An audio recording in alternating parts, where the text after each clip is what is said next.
Bismillahirrahmanirrahim. Assalamualaikum warahmatullahi wabarakatuh. Best of us, Om Swastiastu, Namo Buddhaya, creating virtue.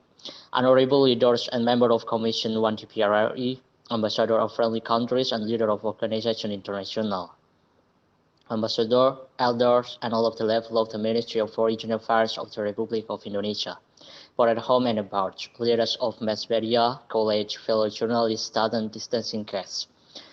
Firstly, I'd like to wish you a Happy New Year 2022. Hopefully, in 2022, the world can recover together and recover stronger. Ladies and gentlemen, through 2021, the COVID-19 pandemic is still alive with us. Two new variants indicate a very high level of spread, namely of Delta and Omicron variants. At the match of the three challenges, the vaccine gap is still quite large. Until mid-December 2021, WHO Director General stated that 41 countries had no vaccine. 10% of the population and 98 countries are not vaccinated, 14% of the population according to the WHO target. We feel the impact of the pandemic very deeply. The pandemic has a very various SDGs achievement, various SDGs achievement, especially for developing countries.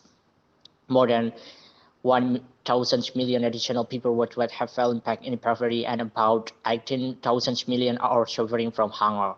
Apart from the pandemic, the world is also faced with various social challenges such as conflict and tension in various parts of the world, natural disasters, refugee crisis, climate change, and much more. In the midst of the challenge, we see the recovery between the big countries getting apart. The recovery is also seen in the Indo-Pacific regions. This is the challenge for Asians. It is important for ASEAN to continue to strengthen its unity and centrality. At the same time, ASEAN is also forced with the politics in Myanmar. ASEAN has taken a numerous stance in Jakarta, April 2021, to help Myanmar involvement in political crisis through the 5-point consensus, so that violence can be stopped and democracy can be restored through included dialogue. ASEAN solidarity must continue to be strengthened. ASEAN must continue its work to build the ASEAN community and create a safe, stable, and prosperous Indo-Pacific region. Ladies and gentlemen, for the world to recover, health is the main agenda.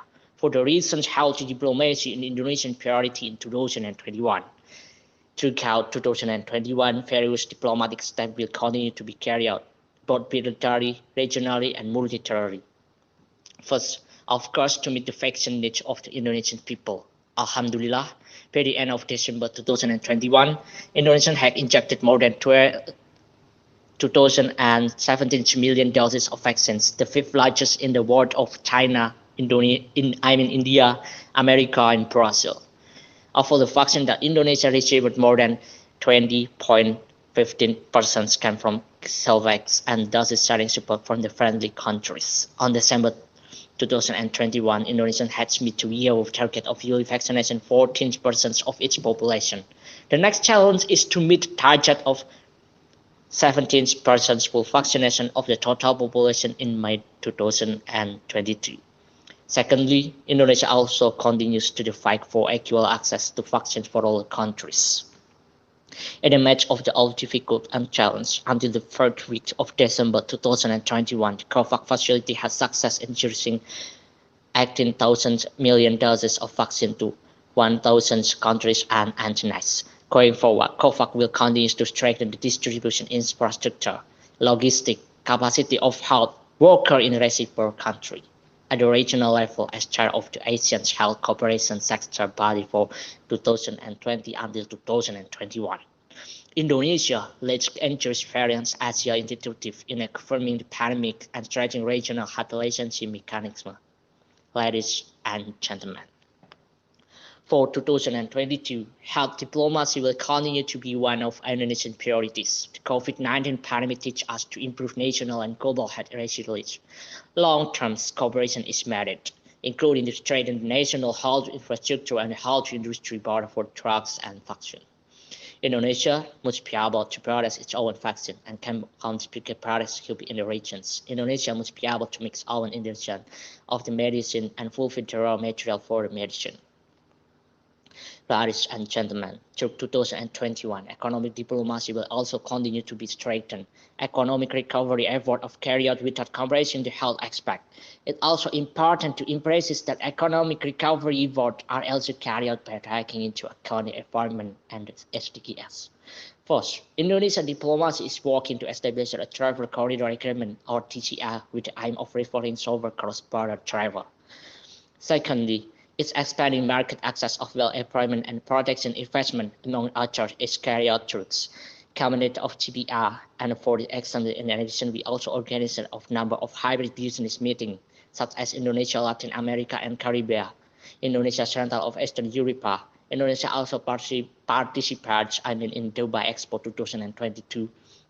And the diplomacy there we carry out also strengthen persons about investment in Indonesia SDGs and provide company support among the POM and global programs. And the diplomacy is also delivered for treatment. Ladies and gentlemen, for 2022, effort to recover the global economy are estimated to still face many challenges. The implementation of economic diplomacy will continue to be strengthened and more outreach strengthened across the national. We also have the Pacific Forum. This increases engagement, trading partner to this and at the mutual level. Ladies and gentlemen, the pandemic also presents its own challenge for the protection of Indonesia citizens. We continue to strengthen protection mechanisms to help Indonesia citizens who are apart. And we know that with Malaysia, it's hoped that the Treasury boundary agreement and the Mariana boundary negotiations of the courses always based on the 1982 UNCLOS. And in order to advance the issues of women, peace and security, Indonesia together with the Southeast Asia Network of Women Peace Negotiator and Mediator have organized the Regional Forum of Women Peace Negotiation and Mediator. Indonesia will also organize various training and capacity building programs for peacekeepers. Indonesia is the UN Triangular Partnership Project or TPP statement. And ladies and gentlemen, for the reasons, Indonesia will continue to ensure integrated cooperation in implementation of the Asian Outlook and the Indo-Pacific with partner countries. Ladies and gentlemen, in conclusion, I'd like to confirm that diplomacy will continue to work in any situation. Focus remain on supporting the recovery process for both health and economic sector. Protective diplomacy will be strengthened by using technological innovation. The challenge of rivalry between major countries is not expected to decrease, including in the Indonesia-Pacific region. This is where the implementation of Indonesia free and activity for region politics will be increasing in relevance. This is where a solid action is needed. Indonesia will continue to be active in peace of humanitarian and humanitarian diplomacy, including in Afghanistan. Forever, sister or our requirement, resolving the political crisis in Myanmar. Indonesia's commitment to continue to have the struggle of the Palestinian people will continue. Indonesia will use its championship at the G13 or G20 to continue to promote on the work of effort to narrow gap between developed and developing countries in health and economic recovery. In addition, commitment to environmental issues and climate change will continue to be strengthened by continuing to pay attention to the development of the SDGs target. Thus, no party or country is left behind, no one left behind.